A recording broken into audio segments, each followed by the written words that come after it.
You can easily create a professional iPhone mockup with a blurred background effect in Canva. Add your background image to the Canva page. Then, go to the Elements tab and search for an iPhone in hand mockup.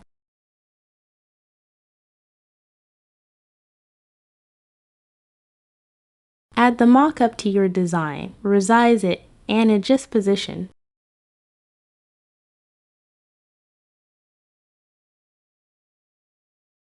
Duplicate your background image and drag it directly onto the iPhone screen in the mockup.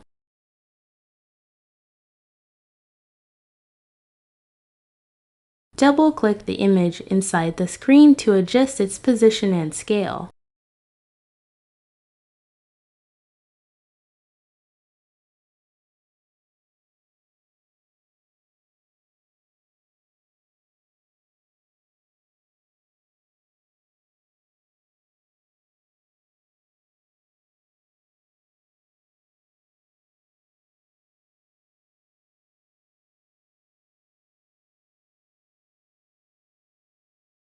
Finally, select the original background image layer behind the phone.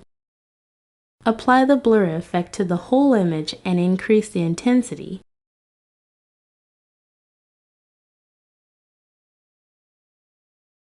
This creates a soft, blurred background that makes your iPhone mockup stand out.